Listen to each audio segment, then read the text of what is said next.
Today we are talking about Parsha Mikeitz. And the recent Parshas are telling us about dreams that guide the Jews forward into an exile that was meant to bring out the best and bring out the good in the world. So it's meant to bring out the best in the Jewish people and to bring out the best in the world. We're going to talk about that today. So Joseph's dreams foretell that his family would bow down to him, meaning that they would come under his leadership. Those were the dreams that really, in a certain way, started this chapter, and that's what brought Joseph down into Egypt. And there he is by himself, sold into slavery, but he carries inside him every detail of his two dreams wherever he goes. And they serve as the basis for his seemingly strange treatment of his brothers and father many years later. That's in the next Parsha. That they come, and at that point, he's the ruler of Egypt, and his brothers come because there's famine in all of Canaan, and they come to purchase food. And Yosef knows that the dreams have to become reality. And he checks to see if his brothers have changed. So those dreams that he knew would become reality and that his father Yaakov knew would become reality are very much part of him, part of how he is living. It's what he thinks about. He knows it's coming. Now, in Egypt, before his brothers come in the next Parsha, Yosef knows that he has been sent there by God. That's his very strong feeling. It's very important that he has this trust in God and in God's divine providence, that whatever situation we're in, God is bringing us into this. So he kept doing what he could, staying connected to God, and wherever he went, he trusted that he was led for a purpose. So important that knowing that where we are led for a purpose. And whatever our situation is, this is something that God is giving us for some reason. So in prison, where it made no sense that he should be in prison. He didn't do anything wrong, but he was placed there in prison. And there he met high-level servants of the Pharaoh, and he analyzed their dreams correctly. So again, dreams. And when he analyzes their dreams, 2 years later, the Pharaoh had dreams. Now, this is what we're up to in the beginning of the Parsha, that now Pharaoh had dreams, and Pharaoh's servant remembered that Joseph had understood his dream and could help the Pharaoh. So suddenly he says, oh, Pharaoh's looking for somebody to explain his dreams. Everybody's trying to do it. Nobody gets it. But that person in the jail, he helped me. And let's see that. And so suddenly Joseph was taken out of jail and brought to meet the Pharaoh. So boom, everything suddenly changes. Now, all these events were brought about by dreams. So what can we learn about how we can wake up from the dream of exile even while we are in exile? So I have to say that until Mashiach comes and is revealed, we are still in exile. Now we're at the very edge of the times of Mashiach. We are already in these times, but it hasn't come about in such a real way that we could see that the redemption has clearly come. So that becomes a question. So we're still in exile. So how can we, while we're in exile, wake up from the dream? What can we do during this time?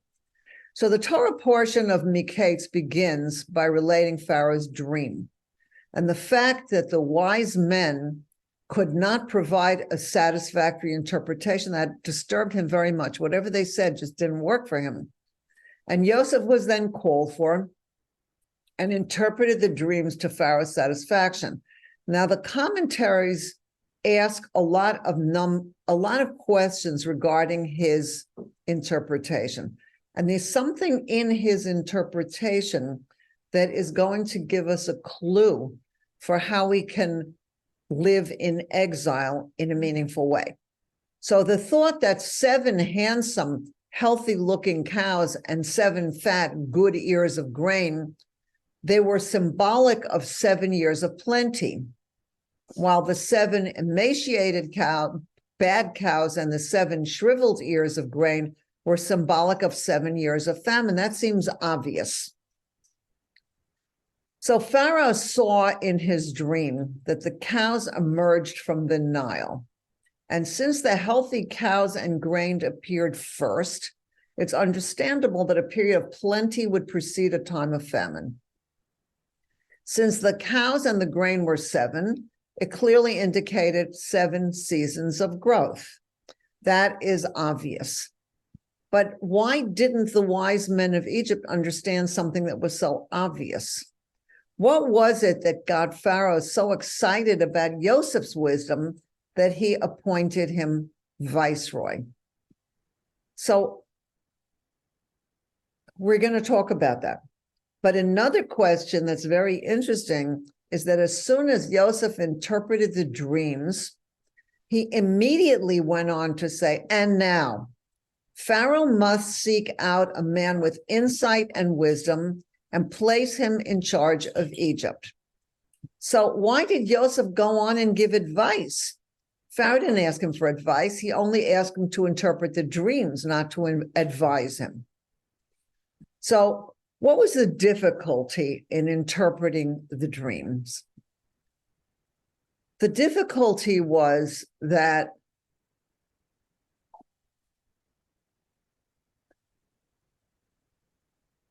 so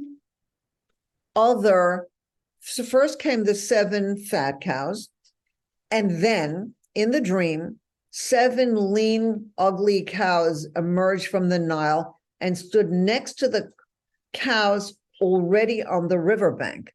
In other words, they're both there at the same time. If the 7 emaciated cows symbolize 7 years of famine and following 7 years of plenty, why were both sets of cows standing together on the riverbank? They couldn't understand this. The Egyptian wise men thought that the feast and the famine has to take place at the same time if they're both there at the same time. But Joseph's approach was different. He correctly interpreted the dream to mean that 7 good years would be followed by 7 years of famine. So we're going to understand what that means, that they're both there at the same time. In answer to the obvious question of why the cows were standing together, Joseph replied that this meant that someone should be appointed over Egypt to ensure that the grain from the 7 bountiful years would be stored for the coming years of famine.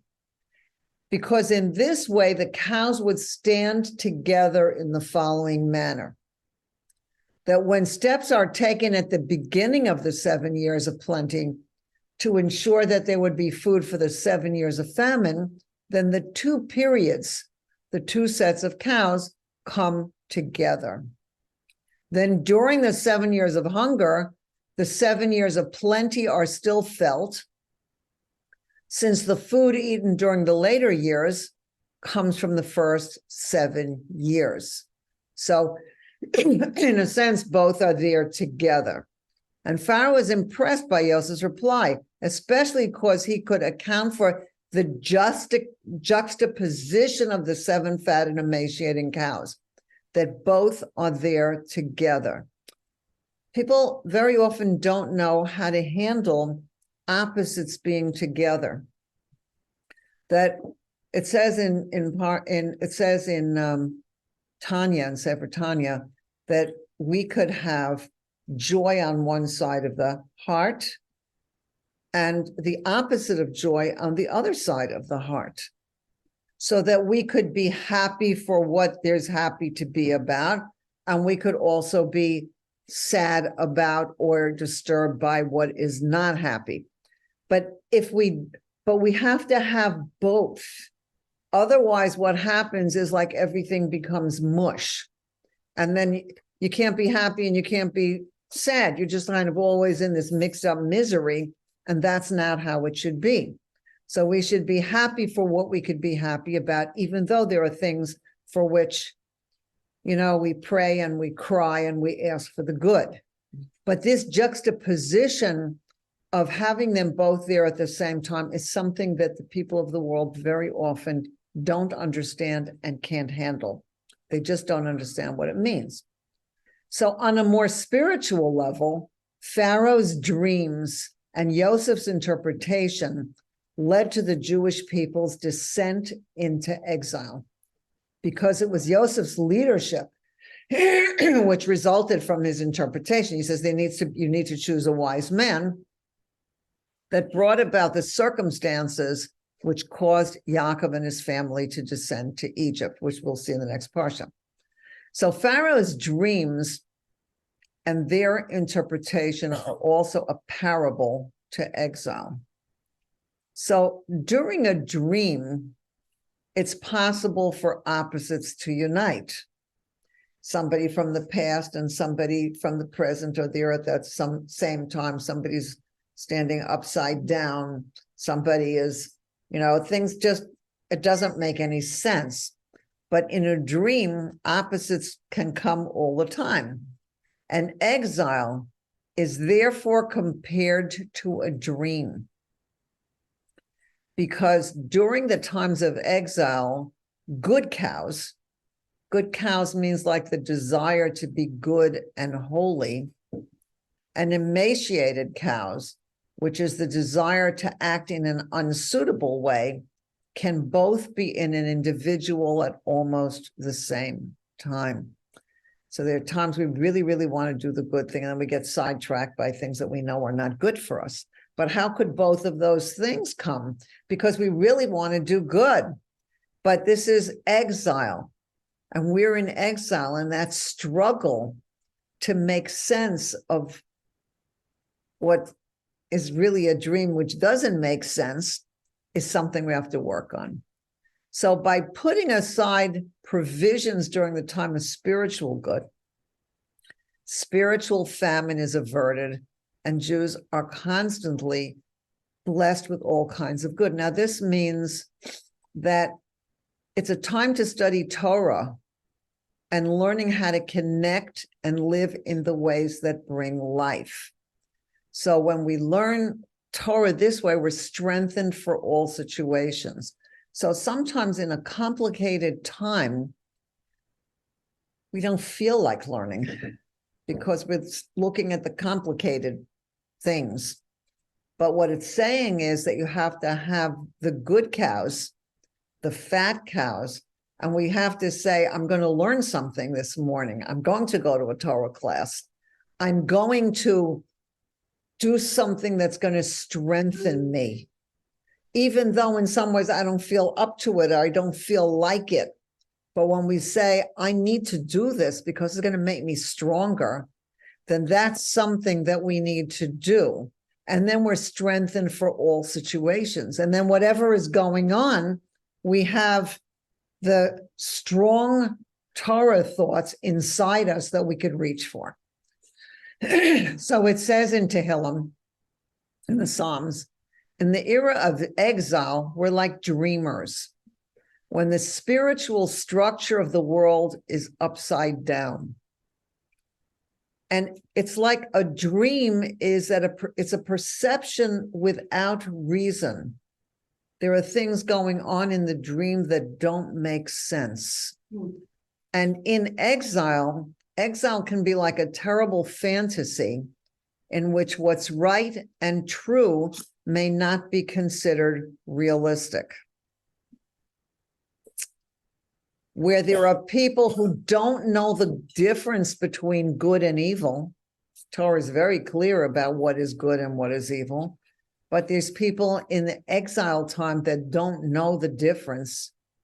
And then there are also people who choose to value the opposite of life, that's what they want. So in exile, godliness is hidden. See, that's what it really means. In redemption, godliness is revealed. In exile, godliness is hidden. And the world seems to run on its own, and what is good and what is not good is not apparent.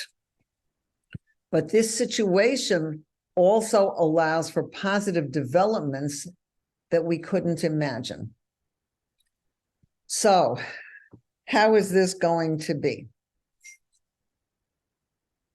Obviously, we need to know the difference between good and evil, and we need to hold on to that. Sometimes it's confusing because is this really a good thing to do? And people are so sure that's a good thing to do. But we have to choose good and life and truth the best way that we can. And when other people don't get it, as we said, in exile, they maybe don't even know or want to know the difference between good and evil. So we have to keep doing what we can. Now, we can also make advances in our divine service and revelation of previously hidden mystic truths. So there are things that seem so hidden, but we can go forward. So Joseph was an example of a person making radical advances in exile. He was living in exile. He did what seemed to him that God wanted. So there he was by himself, basically, in Egypt, either as a slave or in jail. And what did he do? He tried to do what he thought God wanted. Like, for example, when he was in the prison and he was in charge of certain things because the warden saw that God blessed him. And he saw that two prisoners looked very unhappy. And it was clear to him that if he had an opportunity to help somebody, he should do that, because this is how God wants from us. And so then what he did obviously was to ask these two people who were in jail, why are you look so unhappy today? And I have to say that what that meant, why are you so unhappy today? They were unhappy. They didn't want to be in prison. Nobody wants to be in prison. They were unhappy. But on that day, they looked particularly unhappy, which means that Joseph could see them. He looked. He didn't just think about himself. He was in the present. He was saying, God is putting me into this situation, and I see that they don't look this. Yes, okay, so they didn't look so happy yesterday or the day before either. But today they really don't look happy. And he asked them, what's going on? What's going on today? And that led him further to good. So the opportunity that God gave him to see what's going on and to choose good led him further. So God put that in his path to see. And he didn't do what God did not want. For example, the wife of Potiphar, who wanted to draw him into an illicit relationship. And he stayed in the present. That wasn't so easy either. He was a young man, and she was probably very beautiful, but he just saw this is not what God wants. And he stayed in the present, making the choices he could make to choose what God does want and do that, to choose what God does not want and not do that. So we see that God is always here, and that when the time was according to God's plan, and that's what it means, Mikeitz, at the end, it comes to a kates, to an end of the time that God had allotted and for Joseph to be in prison and for the beginning of the exile to take place. And so what he did was God made it, now is the time, the end of that, the beginning of this. In one moment, he made the transition from prisoner to the viceroy of Egypt. In one moment, they said, okay, you're out of prison. Okay, got to change your clothes, get you a haircut. Fast, you're going to the Pharaoh. And that's how it was. Everything turned over in a moment. And we need to know that everything can turn over in a moment. And We ask God for blessings to be revealed good all the time. Now, his life shows us that the way of hardship and challenge can be transformed into springboards for growth. Mm-hmm. So it's not an easy time for him, and exile is not an easy time, but it could be a time of growth. So we have to see, how is that we make this time an opportunity for growth? So all the dreams that we have seen, those of Yosef, of the baker and the butler, of Pharaoh, were contributing factors leading to the exile in Egypt. And Egypt is considered to be the root of all exiles. That was the beginning of the exile. And all the exiles in a certain way are called Egypt, and God is still taking us out of Egypt.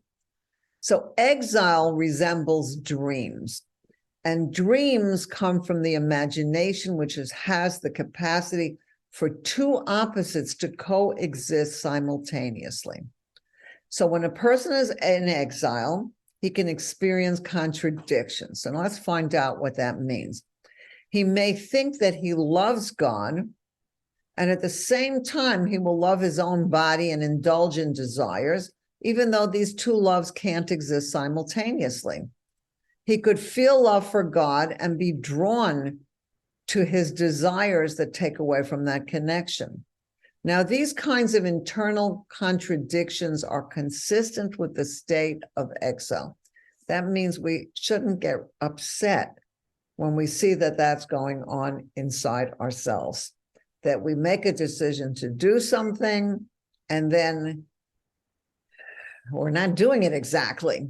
Not to get upset, because that can pull us down. But what do we do?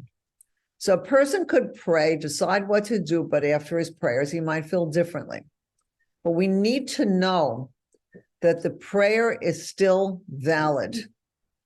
So is his Torah study and the performance of mitzvahs, even though when he's not doing what he said he was going to do or what he hoped he was going to do, but whatever he does is still meaningful.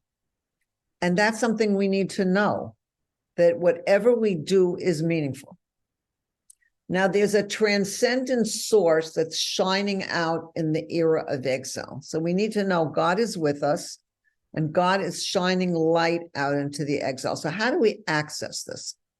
Now, the Jew's soul is always whole, and the Torah that he studies and mitzvahs that he does are eternal.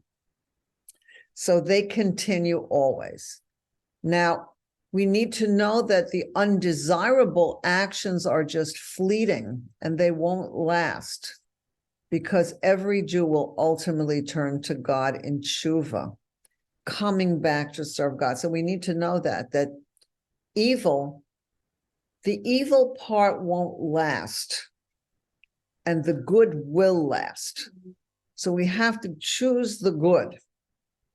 Now, similarly, evil can never outweigh good, since evil passes while good remains whole. Something we need to know. And the purpose of evil is so that we can make choices, what not to do and what to do. So evil is here for the purpose of a test. And we see that people get to choose. What side are you on? Are you on the side of good and life? Or are you on the side of bad and evil? What side are you on? And we see people choosing up. And in every decision we make, we also need to choose up, that we're choosing life and choosing good. So this gives us an advantage at the time of exile. Who would think that there's an advantage? During the time of the Beit HaMikdash, the Holy Temple in Jerusalem, the internal powers of the soul to understand and feel were powerful. But at the same time, when we had the temple, what is holy and what is impure. And the two can't coexist. So in the time of the temple, when everything is clear, you can't have these two opposites existing. It's either kosher or it's not kosher. It's pure or it's impure, because it's very, very clear. And if a person is in an impure state, it's forbidden for him to go into the Beit HaMikdash until he goes to the mikvah and purifies himself, and then he's pure, and then he can go. So you're either pure at this time or impure at this time. If you're impure, this is what you have to do. So it's very logical what has to be done in the time of redemption, because it's obvious. You want to come into the temple, you have to be pure. It's right or it's wrong. It's good, it's bad. Very, very simple. So in the temple in Jerusalem, where there's no exile, it's clear that God is the source of life, and that sin, which is disconnection from the divine, is synonymous with death. And that good and true is clear. When the real world with its holy temple will be rebuilt, the spiritual laws of reality will be clear, and the dream of Galut will evaporate. Now, that brings us to something about this time in exile that we can do and need to understand. It's very surprising. The Rebbe says that there is a positive side to our present day Galut experience. The imperfect individual can experience the divine. In the era of exile, the powers of the higher soul shine out. Above the mind is what's called Keter, crown. And in that crown is faith, pleasure, and will. That's above the mind, above Chokhmah. And they have no limitations. And these are the powers that come from above the mind. The Torah tells that God dwells with us as these unlimited soul powers shine out, even when there's impurity. So this is above us and it's coming through us. Now, in the dream of exile, so there's this power, our higher soul powers are with us and shining through, even now in the exile. In the dream of exile, we recognize that our feelings are mixed, and like with a dream, it's hard to tell what's real. So we do the best we can to live with truth and goodness, even when we see that the world is confused. And we see people speaking confusion instead of truth and believing it. They believe their confusion. But we need to do the best we can to stay connected to truth and goodness. But how could we bring out our best in these exile times when, even though God is with us, we ourselves can feel mixed? So this is very interesting. What the Rebbe is saying, something that is surprising and interesting. Some people make the mistake of thinking that the only way to do what we hear in the world to do is by progressing step by step. They feel like they're supposed to go from the easy stages to the more difficult ones, keeping an orderly direction. Now, that would be good if we were living in organized, logical ways, but we're not. We're in exile. Now we're like dreamers.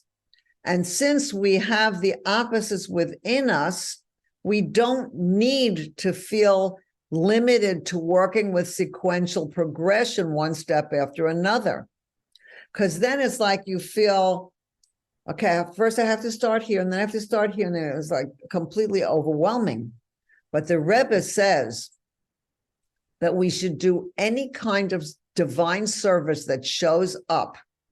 As the sages say, grab and eat, grab and drink. Eat and drink means in spiritual ways. That means do mitzvahs whenever the opportunity presents itself. When a person feels like they're in a low place, they might think first they need to do tshuva, first they need to fix what they did wrong first, before anything counts.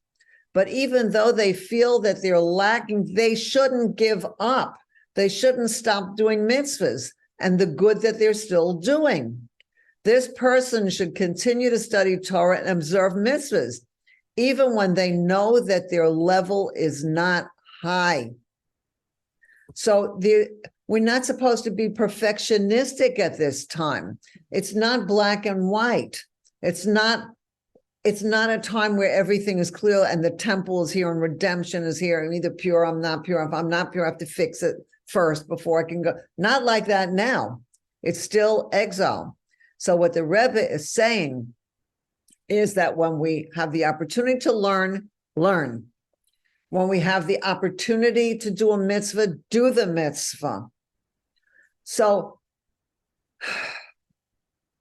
sometimes for people, they're going through something difficult or painful, and they feel like, what difference does it make?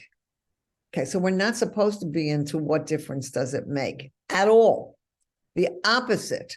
We're supposed to grab the opportunity. Right now, it's Hanukkah. I have to light my candles. So a person could say, so many things are going on. It's very interesting that there are people now lighting candles for people who can't light the candles themselves because they're saying this is important and essential. I need to show up where I can show up and do what I can do, even though I'm not so perfect, I'm not so together. It's really interesting, though, that when we're perfectionistic and we say, if I'm not so perfect, what's the point? Then we wind up getting pulled down. And that's the worst thing. What God wants from is, you have a chance, it's Hanukkah, light your candle.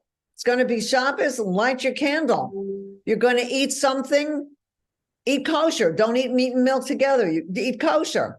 It's an opportunity to take the mitzvah and grab it, not to evaluate yourself and say, am I good enough to do this? We have to grab the mitzvah because it's like the dream. Just grab what we can grab, do what we could do, and go forward with that. And the Torah then is strengthening us, and the mitzvahs are strengthening us. Now, ultimately, a person will do tshuva because we learn that each and every one of us will do tshuva. We'll return to God, and people will do tshuva for the things they needed to fix. When we did things that were really not what God wanted, a friend of mine actually spoke to the Rebbe about that, about all the things she did wrong. And the Rebbe said, you looked for your path, you found your path, you got it. In other words, stop holding on to what you didn't do that was right. Keep moving forward with Torah and mitzvahs. And then you keep, finding right. And then you do tshuva for what you did that wasn't so great. And what you did, all the good that you do comes up with us when we do tshuva to a new higher level. So you could say, my prayers aren't so great. Pray anyway to the extent that you can. And later on, as the prayers get better, all these older prayers will rise up also. So the approach of grab and eat, grab and drink means to continually advance without analyzing where we stand spiritually or considering whether we are fit for such study or practice. That's also comparable to a dream, which has two conflicting subjects at the same time. If we're drawn to Torah, learn it. Don't ask, am I at a level where this is suitable? All the disciplines of Torah, the revealed Torah, the hidden Torah, which means the inner Torah, that whether it's simple or deep, they become suitable for us to learn. So learn whatever draws you. Good to learn Chumash, it's good to learn Tanya, it's good to say Tehillim, it's good to learn. Grab it and learn. And we keep learning and growing and doing. We are channels of light, and like the candles we light on Hanukkah, the new light comes through every day. And the light keeps growing as we go forward every day. And this is the way that we will emerge from exile. When we increase the light of the Torah and its mitzvahs, we awaken the world from its sleep and bring the true light of redemption. So whatever we do brings light into the world and brings good into the world and brings truth into the world, and that changes the world. So when we increase this light of Torah mitzvahs, we're awakening the world from its sleep, and we bring redemption. And we wake up from sleep when the light shines. So we wake ourselves up from doing this. So we see in the Parshas that dreams led both to the exile to Egypt and ultimately to the exodus from that land. We see that these dreams and the going into exile is going to take us out of exile. Now, the Egyptian exile was the most difficult of all the exiles. And so we said that all subsequent exiles are referred to as Egypt. But that exile made possible a great advance as the people emerged with great spiritual and physical wealth. They were able to take the good from the world and bring it up. We saw miracles then. And when we look now, we see miracles and divine providence guiding us. We need to open our eyes and see that God is giving us miracles and divine providence is guiding us. Like Joseph being in jail, meeting these two prisoners. Sometimes we meet people or we call somebody and why did we call this people? We haven't spoken to them in 2 years. We thought, oh, that would be really good to ask her this question. She might have an answer. And suddenly you meet each other and she says, I was thinking about you. I actually wanted to ask you for help with something. Whoa. I thought that she could do something, tell me something that would be helpful. And she thought and we spoke to each other and suddenly there we are connected together. And this is the divine providence of God guiding us. So we wait for the divine dawn with its wonders, where God will send wonders. Wonders are even more miraculous than miracles, because miracles, it's like you could see that's a miracle. But wonders are like, whoa, I don't even know how that came to be. Like, that's beyond. So we wait for the divine dawn with its wonders that will melt the false upside down world where people look at reality and don't see it for what it is. We wait for the time when the world will wake up from its confusion. We want our own inner clarity to get beyond inner confusion. But in the moments remaining of the dream of exile, we can use this time to be and do more than we were able by any rational measure of our merit and potential. That I wouldn't think I could do this. We know there's stories about somebody who gotten stuck under a car and some guy comes and lifts the car. That's not possible. But he came and he did something that was beyond what he ordinarily could do because he knew it needed to be done. And there are times that we would say, am I the right person to learn this deep Torah?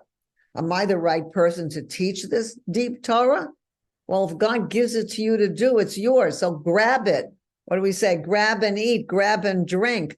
Take the opportunity that you have. I remember one of my students, I once said, maybe it would be good to tell your daughter this. And she said, I have a right to tell her.